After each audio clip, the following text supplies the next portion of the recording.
morning, all of you. Please respond. Good morning, sir. Good morning, sir. Good morning, sir.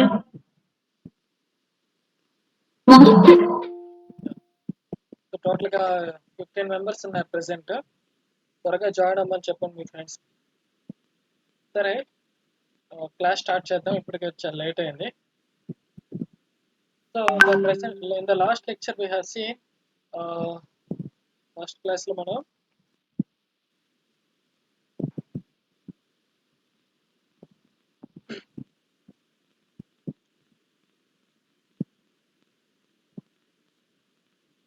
Dual trace CRO కోసం మాట్లాడుకున్నాం. So present digital storage oscilloscope కోసం మాట్లాడదాం. అందరికీ voice వినిపిస్తుంది కదా? Chat box లో reply ఇవ్వండి. ఎవరికైనా వినిపిస్తుంది sir.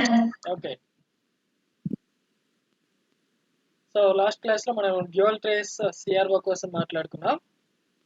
Dual trace CRO. Okay. So present digital storage oscilloscope కోసం మాట్లాడుతున్నాం. సో జనరల్ గా డిజిటల్ స్టోరేజ్ ఆసిలోస్కోప్ అంటే it uses digital technique use చేసుకొని వర్క్ చేస్తుంది. సో ఒక డిజిటల్ స్టోరేజ్ ఆసిలోస్కోప్ యొక్క మనకు కన్స్ట్రక్షన్ నిర్మాణం మన ఈ బ్లాక్ డయాగ్రామ్ యూజ్ చేస్తే ఎక్స్ప్లెయిన్ చేయొచ్చు. అది ఏ విధంగా వర్క్ చేస్తుంది అనేది ఎక్స్ప్లెయిన్ చేయొచ్చు. ఒకసారి జాగ్రత్త వినండి, ఎక్స్ప్లెయిన్ చేస్తాను.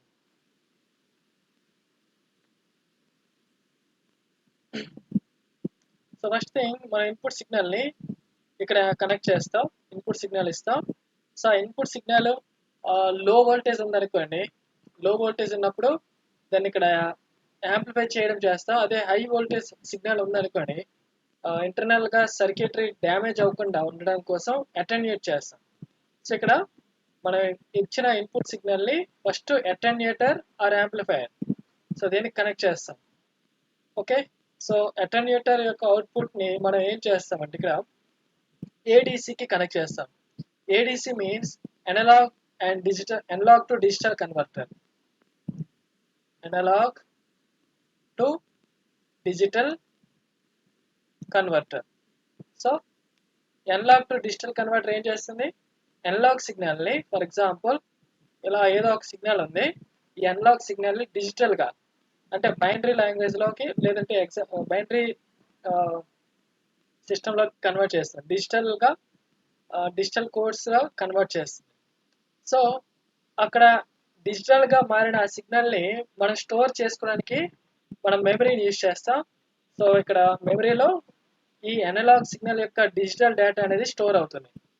అగైన్ ఈ మెమరీ నుంచి వచ్చిన సిగ్నల్ ని ఇక్కడ యారో మార్క్ ఇలా తీసుకోవాలి. సారీ,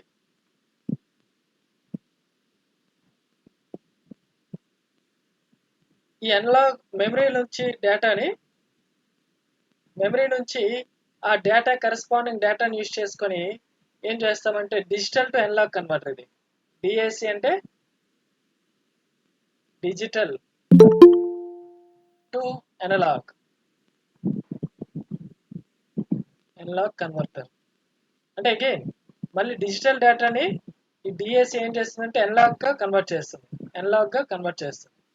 సో ఆ అనలాగ్ సిగ్నల్స్ ని మనం వై యాంప్లిఫైర్ కి ఇవ్వచ్చు. ఓకే, వై యాంప్లిఫైర్ కి ఇవ్వచ్చు. అదే మనకు వై యాంప్లిఫైర్ అంటే వెర్టికల్ యాంప్లిఫైర్ అది. ఓకే. సో వెర్టికల్ యాంప్లిఫైర్ కి ఇక్కడ అగైన్ టూ అవుట్పుట్స్ ఉన్నాయి. ఎందుకు? వెర్టికల్ యాంప్లిఫైర్ మనం 2 ప్లేట్స్ ఉంటాయి, వెర్టికల్ డిఫ్లెక్షన్ ప్లేట్స్. ఓకే, ఆ ప్లేట్స్కి ఇవ్వాలి కాబట్టి ఆ 2 కనెక్టర్స్ అనేవి, 2 అవుట్పుట్స్ అనేవి, వై యాంప్లిఫైర్ యొక్క 2 అవుట్పుట్స్ అనేవి వెర్టికల్ ప్లేట్స్కి ఇస్తాం. వెర్టికల్ ప్లేట్స్కి మనం ఏంటి అనలాగ్ సిగ్నల్ ఇవ్వాలి. మనకి ఈ సిగ్నల్ ఏదైతే ఉందో ఆర్డినరీ సిఆర్ఓలో ఇదే సిగ్నల్ ని డైరెక్ట్ గా యాంప్లిఫై చేసిన తర్వాత డైరెక్ట్ గా వెర్టికల్ డిఫ్లెక్షన్ ప్లేట్స్కి ఇచ్చాం. కాకపోతే ఇక్కడ డిజిటల్ స్టోరేజ్ ఆసిలోస్కోప్ లో ఏం చేస్తున్నాం, ఈ సిగ్నల్ ని డైరెక్ట్ గా వెర్టికల్ డిఫ్లెక్షన్ ప్లేట్ కి ఇవ్వకుండా మధ్యలో ఈ డిజిటల్ పార్ట్ ని యూజ్ చేసాం. ఓకే. సో ఇక్కడ first thing analog to digital గా మార్చాం, దాన్ని స్టోర్ చేసాం. ఆ స్టోర్ చేసిన డేటాని యూజ్ చేసుకొని మళ్ళీ అనలాగ్ కన్వర్ట్ చేసాం. సో ఆ సిగ్నల్ ని యాంప్లిఫైయర్ వై యాంప్లిఫైర్ యూజ్ చేస్తూ వెర్టికల్ రిఫ్లెక్షన్ ప్లేట్స్ వాటికి కనెక్ట్ చేస్తాం. ఓకే, అలాగే ఇక్కడ డిజిటల్ పార్ట్లో మనం మైక్రో కంట్రోలర్ యూజ్ చేస్తాం.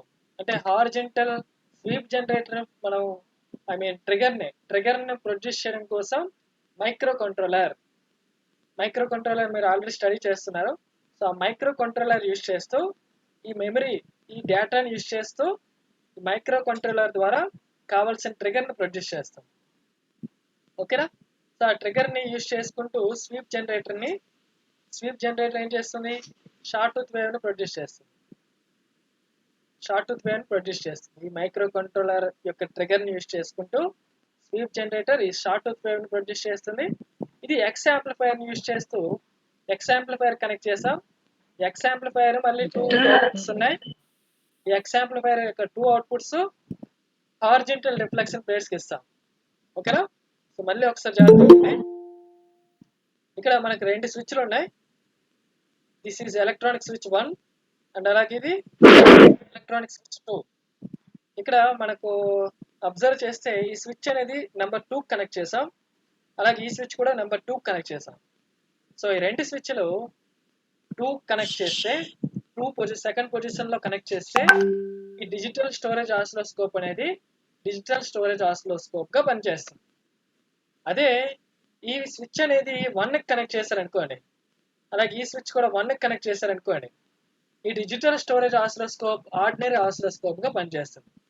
సో ఇక్కడ అడ్వాంటేజ్ ఏంటంటే ఈ డిజిటల్ స్టోరేజ్ ఆసిలోస్కోప్ని ఆర్డినరీ ఆసిలోస్కోప్గా యూజ్ చేయొచ్చు, as well as digital storage ఆసిలోస్కోప్గా యూజ్ చేయొచ్చు, depending on the switch position. Okay, ఆ స్విచ్ పొజిషన్ యూజ్ చేస్తూ మనకు కావాల్సిన మోడ్లో ఆపరేట్ చేయొచ్చు. సో ఇక్కడ అబ్జర్వ్ చేస్తే వై అటెన్యూయేటర్ నుంచి వచ్చిన సిగ్నల్ అనలాగ్ డిజిటల్ కన్వర్టర్గా ఇచ్చాం. So analog digital converter digital డేటాని కన్వర్ట్ చేసింది. ఆ డేటా స్టోర్ చేసుకున్నాం. ఆ డేటాని యూజ్ చేస్తూ మళ్ళీ అనలాగ్గా కన్వర్ట్ చేసాం. డేటా వై యాంప్లిఫైర్కి వెళ్ళింది. ఆ 2 అవుట్పుట్స్ వస్తే వెర్టికల్ రిఫ్లెక్షన్ ప్లేట్కి ఇచ్చాం. అలాగే ఈ డిజిటల్ డేటాని యూజ్ చేసుకొని ఏం చేసాం? మైక్రో కంట్రోలర్ ద్వారా మనకు కావాల్సిన ట్రిగర్ ఇక్కడ ఉంది, కాకపోతే డిజిటల్ ఫార్మాట్లో మన మైక్రో కంట్రోలర్ ద్వారా ఆ ట్రిగర్ని ప్రొడ్యూస్ చేసాం. ఓకే, సో ఆ ట్రిగర్ని యూజ్ చేసుకుంటూ స్వీప్ జనరేటర్ ద్వారా షార్ట్ టూత్ వేవ్ని ప్రొడ్యూస్ చేస్తాం. ఇది ఎక్స్ యాంప్లిఫైర్కి ఇచ్చాం. ఎక్స్ యాంప్లిఫైర్ ఇదే సిగ్నల్ని యాంప్లిఫై చేస్తుంది. సో ఇక్కడ 2 అవుట్పుట్స్ ఉన్నాయి. ఇవి హారిజెంటల్ రిఫ్లెక్షన్ ప్లేట్కి ఇస్తాం. అప్పుడు మన సిఆర్ఓలో మనకు ఆ వేవ్ ఫామ్ అనేది కనిపిస్తుంది. ఇప్పుడు స్విచ్ 1కి కనెక్ట్ చేశారనుకోండి, స్విచ్ 1కి కనెక్ట్ చేస్తే ఏమవుతుంది చూడండి. స్విచ్ 1కి కనెక్ట్ చేస్తే యాక్చువల్ ఇక్కడ జంక్షన్ ఉండాలి. ఇక్కడ మనం ఇచ్చిన సిగ్నల్ ఇలా వెళ్తుంది. ఓకే, ఇలా బైపాస్ అయింది. ఈ స్విచ్ 1 ద్వారా డైరెక్ట్గా వై యాంప్లిఫైర్కి ఇచ్చాం. మళ్ళీ వై యాంప్లిఫైర్ నుంచి 2 అవుట్పుట్స్ వచ్చాయి. వెర్టికల్ రిఫ్లెక్షన్ ప్లేట్కి వెళ్తుంది. అలాగే ఇదే సిగ్నల్ కొంత పార్ట్ని మనం ట్రిగర్ సర్క్యూట్కి యూజ్ చేసాం. ట్రిగర్ సర్క్యూట్కి ఇచ్చాం. ఇక్కడ ట్రిగర్ పల్స్ ప్రొడ్యూస్ అవుతాయి. స్విచ్ 1కి కనెక్ట్ చేసాం కాబట్టి ఈ సిగ్నల్ యూజ్ చేసుకుని స్వీప్ జనరేటర్ ఏం చేస్తుంది? షార్ట్ టూత్ వేవ్ని ప్రొడ్యూస్ చేస్తుంది. అది యాంప్లిఫై చేస్తాం ఎక్స్ యాంప్లిఫైర్ యూజ్ చేస్తూ. మళ్ళీ 2 అవుట్పుట్స్ వచ్చాయి. అవి హారిజెంటల్ రిఫ్లెక్షన్ ప్లేట్కి ఇస్తాం. సో సిఆర్ఓలో మళ్ళీ వేవ్ ఫామ్ ప్రొడ్యూస్ అవుతుంది. ఓకేనా? అందరికి అర్థమైందమ్మా? ఇక్కడ 2 టైప్స్ ఆఫ్ మోడ్స్ ఉన్నాయి. ఒకటి ప్యూర్ డిజిటల్గా యూజ్ చేయొచ్చు, లేదు అంటే ఆర్డినరీ సిఆర్ఓగా కూడా ఈ డిజిటల్ స్టోరేజ్ ఆసిలోస్కోప్ డిజిటల్ సిఆర్ఓని యూజ్ చేయొచ్చు. అందరికి అర్థమైందా చెప్పింది? ఏమైనా డౌట్స్ ఉన్నాయా? కమ్యూనికేషన్ అంతా ప్రాపర్గా ఉందా?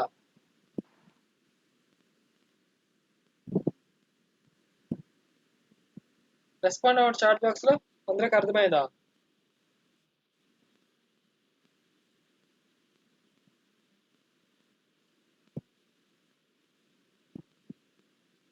Yes or no? అర్థమైందా లేదా? Yes or no? Please respond all of you.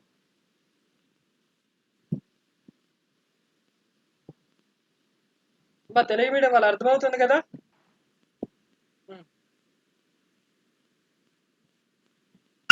అర్థమవుతుంది సార్. ఓకే, సరే.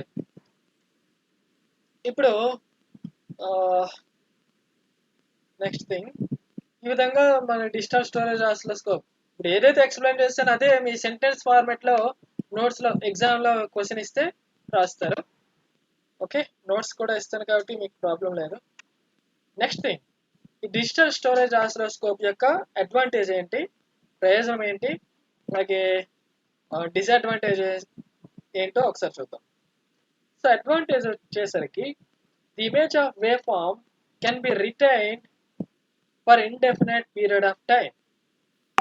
మనం ఒక సిగ్నల్ ఇచ్చాం, అది డిజిటల్ ఫార్మాట్లో డిజిటల్ స్టోరేజ్లో స్టోర్ చేస్తున్నాం, డేటాను స్టోర్ చేస్తున్నాం. సో ఆ స్టోర్ చేస్తున్నాం కాబట్టి ఆ డేటాని ఎన్ని సంవత్సరాలైనా ఎంత టైం అయినా ఇండెఫినెట్ టైం మనం స్టోర్ చేయొచ్చు. సో ఆ డేటాను యూజ్ చేస్తూ మనకి కావలసినప్పుడు మళ్ళీ వేవ్ ఫామ్ని ప్రొడ్యూస్ చేయొచ్చు. So the image of waveform can be retain, ఉంచొచ్చు. ఓకే, అలా స్టోర్ చేయొచ్చు. Retain means so retain for indefinite period of time. అలాగే rate of reading can be changed between wider limits. అంటే మనకు కావలసిన స్పీడ్తో మనం ఆ డేటాని స్టోర్ చేయొచ్చు. ఓకే, ఆ వాల్యూస్ని రీడ్ చేయొచ్చు. సో డిజిటల్ స్టోరేజ్ ఆసిలోస్కోప్లో ఇంకో బెనిఫిట్ ఏంటంటే ఆ డేటా మనకు మనకు కావలసిన యాక్యురసీతో దాన్ని రీడ్ చేయొచ్చు, మెజర్మెంట్స్ తీసుకోవచ్చు. ఓకేనా, the rate of reading can be changed between wider limits. Okay, so అలాగే replay operation is possible. Replay operation కూడా పాసిబుల్ చేయొచ్చు. అంటే వేవ్ ఫామ్ని మనం అప్లై చేసిన తర్వాత మళ్ళీ రీప్లే చేసి మళ్ళీ స్టడీ చేయొచ్చు. ఎందుకు, డిజిటల్గా డేటా స్టోర్ చేస్తున్నాం కాబట్టి. అలాగే ఆ వేవ్ ఫామ్ని స్లో మోడ్లో కూడా దాన్ని స్టడీ చేయొచ్చు. ఏదో ఒక వేవ్ ఫామ్లో ఏదో ఒక పర్టికులర్ పాయింట్ని మళ్ళీ జూమ్ చేసి మనం దాన్ని కూడా స్టడీ చేయొచ్చు, ఎందుకంటే ఆ డేటా స్టోర్ అయింది కాబట్టి. ఓకే, అలాగే contrast of waveform is better than available in analogue storage CRO. So analogue సిఆర్ఓలో అబ్జర్వ్ చేస్తే ఆ ఎలక్ట్రాన్ బీమ్ యొక్క థిక్నెస్ అనేది మనకు ఏమవుతుందంటే కొంచెం థిక్గా ఉంటుంది. ఓకేనా, సో అదే డిజిటల్ ఫార్మాట్లో మనం డిజిటల్ డిస్ప్లేని కూడా యూజ్ చేయొచ్చు. సో దానివల్ల ఏమవుతుందంటే ఆ లైన్ ఏదైతే ఉందో ఆ వేవ్ ఫామ్ యొక్క థిక్నెస్ మనకు కావాల్సిన యాక్యురసీతో మనం డిస్ప్లే చేయొచ్చు. డిజిటల్ ఎల్సిడీస్ కానీ ఎల్ఈడీస్ కానీ యూజ్ చేస్తే. ఓకే, అలాగే కాంట్రాస్ట్, ఆ వేవ్ ఫామ్ యొక్క బ్రైట్నెస్ కూడా మనం కంట్రోల్ చేయొచ్చు. ఓకేనా, so contrast of waveform is better than available in analogue CROs. Like data transfer is possible to computer. మనం ఈ డేటాని కంప్యూటర్స్ కూడా ట్రాన్స్ఫర్ చేయొచ్చు. సో కంప్యూటర్లో మనం ఫర్దర్గా ప్రాసెస్ చేయొచ్చు. ఓకే, డిజిటల్ డేటాని మన కంప్యూటర్లో ఫర్దర్ ప్రాసెసింగ్ చేయొచ్చు, ఇంకా ఏమైనా క్యాలిక్యులేషన్ చేయొచ్చు, ఇంకా యాక్యురేట్గా స్టడీ చేయొచ్చు. అలాగే it is simple in operation. Okay, మనం దీంతో డిజిటల్ సిఆర్ఓస్ని ఈజీగా ఆపరేట్ చేయొచ్చు, ఎందుకంటే డిజిటల్ డేటాని మనం ప్రాసెసింగ్ చేయడం ఈజీ. మన డైరెక్ట్ డిస్ప్లేలో డైరెక్ట్గా వేవ్ ఫామ్ కనిపిస్తుంది. అలాగే దాంతోపాటు డైరెక్ట్ నెంబర్స్ కూడా కనిపిస్తాయి. ఏదో ఒక పర్టికులర్ లొకేషన్లో, ఫర్ ఎగ్జాంపుల్ ఈ పర్టికులర్ లొకేషన్లో వోల్టేజ్ ఎంత ఉందంటే అది సెలెక్ట్ చేసుకుంటే డైరెక్ట్ నెంబర్ కనిపిస్తుంది. ఓకే, సో న్యూమరికల్ వాల్యూస్ కూడా డిస్ప్లే చేయొచ్చు. అందుకోసమే it is simple in operation, user friendly. ఎవరైనా టెక్నికల్ నాలెడ్జ్ అంత పెద్దగా లేకపోయినా మనం దీన్ని యూజ్ చేయొచ్చు. అయితే డిసడ్వాంటేజెస్ వచ్చేసరికి మన ఈ డేటాని అనలాగ్ డేటాని డిజిటల్గా కన్వర్ట్ చేయాలి. సో ఈ డిజిటల్గా కన్వర్ట్ చేయాలంటే మనం ఆల్రెడీ చెప్పుకున్నట్టు నైక్విస్ట్ థియరం ప్రకారం, ఫర్ ఎగ్జాంపుల్ మనం అప్లై చేసిన సిగ్నల్లో హైయెస్ట్ ఫ్రీక్వెన్సీ 10 మెగాహెర్ట్జ్ అయింది అనుకోండి. మనం అప్లై చేసిన సిగ్నల్స్లో హైయెస్ట్ ఫ్రీక్వెన్సీ 10 మెగాహెర్ట్జ్ అయితే, according to Nyquist theorem, the sampling sampling అనేది should be at least twice this frequency, twice the highest frequency available in the signal. మన సిగ్నల్లో ఇచ్చిన సంకేతంలో ఉండే గరిష్ట పౌనపున్యం కంటే కనీసం 2 రెట్లు ఎక్కువ ఉండాలి శాంప్లింగ్ ఫ్రీక్వెన్సీ అనేది. ఓకేనా? సో అంటే అట్లీస్ట్ 20 మెగాహెర్ట్జ్ అంత ఫాస్ట్గా శాంప్లింగ్ చేయాలి. అంటే ఈ సిగ్నల్ని చిన్న చిన్న పార్ట్స్గా అంత ఫాస్ట్గా చేయాల్సి ఉంటుంది. ఓకేనా? సో అంత ఫాస్ట్గా చేయాలంటే అంత ఫాస్ట్గా చేస్తే ఏమవుతుంది, మన యాక్యురసీ అనేది ఎక్కువ ఉంటుంది. కానీ ఇక్కడ శాంపుల్స్ ఎక్కువైపోయి కాబట్టి ఈ పర్టికులర్ శాంపుల్కి ఒక్కొక్క కోడ్ ఉంటుంది, బైనరీ కోడ్. అలాగే ఈ పర్టికులర్ శాంపుల్కి ఇంకో కోడ్ ఉంటుంది. సో ఇక్కడ నెంబర్ ఆఫ్ బైనరీ కోడ్స్ అనేవి ఎక్కువైపోతాయి. అలాంటప్పుడు ఈ డేటా అనలాగ్ డేటా డిజిటల్గా మార్చినప్పుడు ఎక్కువ డేటా అనేది ఎక్కువ డేటా అనేది యూజ్ చేసుకుంటుంది. అంటే మెమరీ అనేది ఎక్కువ తీసుకుంటుంది. సో మెమరీ ఎక్కువ తీసుకుంటుంది. అలాగే ఈ శాంప్లింగ్ అనలాగ్ నుంచి డిజిటల్గా మార్చేటప్పుడు కూడా పట్టిన టైం కూడా ఎక్కువైపోతుంది. ఓకేనా? సో అంటే ఇక్కడ శాంప్లింగ్ ఫ్రీక్వెన్సీ పైన ఆధారపడి అనలాగ్ టు డిజిటల్ కన్వర్టర్ అనేది డిపెండ్ అవుతుంది. సో శాంప్లింగ్ హై ఫ్రీక్వెన్సీ ఉంటే ఈ అనలాగ్ టు డిజిటల్ కన్వర్షన్ అనేది చాలా ఫాస్ట్గా జరుగుతుంది,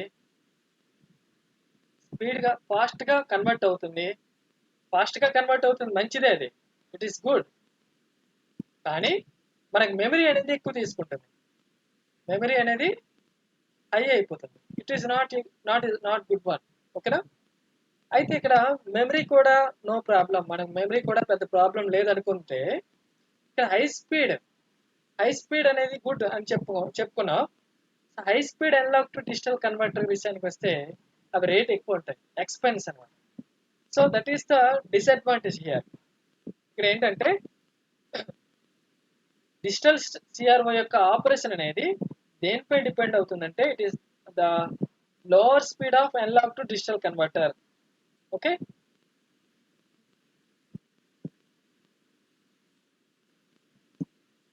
so analog to digital converter యొక్క లో స్పీడ్ పైన డిపెండ్ అయ్యి బ్యాండ్ విడ్త్ అనేది ఉంటుంది. ఓకేనా?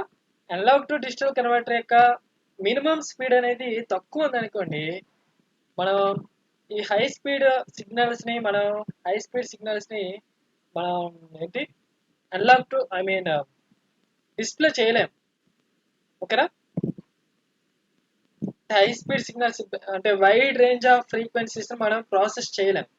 అదే ఎందుకంటే అనలాగ్ టు డిజిటల్ కన్వర్టర్ యొక్క మినిమం ఫ్రీక్వెన్సీ తక్కువ ఉంటాయి. అదే ఎక్కువ ఉందనుకోండి, మినిమం స్పీడ్ ఎక్కువ ఉందనుకోండి, చాలా ఫాస్ట్గా ప్రాసెస్ చేయొచ్చు. ఓకేనా? సో అప్పుడు ఏంటవుతుందంటే బ్యాండ్ విడ్త్ అనేది ఇంక్రీజ్ అవుతుంది. జనరల్గా డిజిటల్ సిఆర్ఓస్ యొక్క బ్యాండ్ విడ్త్ అనేది 1 to 10 మెగాహెర్ట్జ్ ఉంటుంది. Okay, 1 to 10 megahertz band width ఉంటుంది. సో ఇంకా బ్యాండ్ విడ్త్ ఇంక్రీజ్ చేయాలనుకుంటే అప్పుడు అనలాగ్ టు డిజిటల్ కన్వర్టర్ యొక్క ఫ్రీక్వెన్సీ అనేది మినిమం ఫ్రీక్వెన్సీ చాలా ఎక్కువ ఉండాలి. సో అలా ఎక్కువ ఉండాలంటే ఆ అనలాగ్ టు డిజిటల్ కన్వర్టర్ యొక్క రేట్ అనేది ఎక్స్పెన్సివ్ అవుతుంది. So that is the main disadvantage. Rate ఎక్కువ ఉందనుకోండి నో ప్రాబ్లం, రేట్ కూడా మనం కాంప్రమైజ్ అవ్వగలం అనుకుంటే ఎంత ఫ్రీక్వెన్సీనైనా మనం ప్రాసెస్ చేయొచ్చు. ఓకేనా? So this is all about digital storage oscilloscope. అందరికి అర్థమైంది కదమ్మా? ఏమైనా డౌట్స్ ఉంటే అడగండి.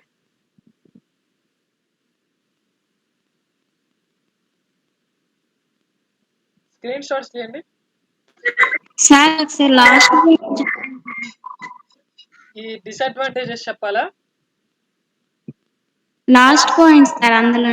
ఇదా చూడండి, డిజిటల్ సిఆర్ఓ యొక్క బ్యాండ్ విడ్త్ అనేది 1 to 10 మెగాహెర్ట్జ్ ఉంటుంది. అంటే ఈ ఫ్రీక్వెన్సీలో ఏ సిగ్నల్ అయినా మనం డిజిటల్ సిఆర్ఓలో మనం డిస్ప్లే చేయొచ్చు, ప్రాసెస్ చేయొచ్చు, స్టడీ చేయొచ్చు. అయితే ఎంతకన్నా ఫర్ ఎగ్జాంపుల్ 20 మెగాహెర్ట్జ్ ఫ్రీక్వెన్సీ ఉన్న సిగ్నల్ని మనం స్టడీ చేయాలంటే ఈ సిఆర్ఓతో స్టడీ చేయలేం.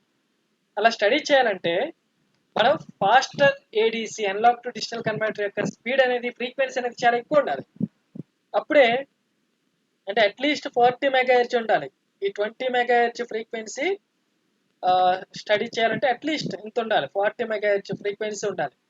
సో మరి అలా frequency analogue to digital converter యొక్క ఫాస్ట్నెస్ అనేది ఎక్కువ ఉండాలంటే ఆ ఎన్లాగ్ టు డిజిటల్ కన్వర్టర్ యొక్క ఐసి కాస్ట్ అనేవి చాలా ఎక్కువ అయిపోతాయి, ఎక్స్పెన్స్ అయిపోతుంది.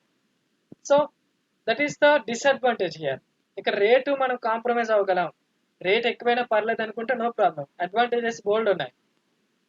కాకపోతే మనం యావరేజ్గా వచ్చేసరికి అంత ఎక్స్పెన్స్ చేయలేరు. జనరల్గా డిజిటల్ సిఆర్ఓ అనేది అటు ఇటుగా ఒక 50,000 ఉంటుంది, ఓకేనా. సో ఆర్డినరీ సిఆర్ఓస్ అయితే ఒక 20,000, మ్యాక్సిమం 20,000 ఇలా ఉంటుంది ఎన్లాగ్ సిఆర్ఓస్ అనేవి, ఓకేనా. That is the difference. Digital CROs అనేవి మినిమం 50,000 ఉంటుంది, ఓకే, మినిమం 50,000 ఉంటుంది రేట్. సో అర్థమైందమ్మా అందరికీ? ఏమైనా డౌట్స్ ఉన్నాయా? స్క్రీన్ షాట్స్ తీసి పంపించండి. Thank you all of you.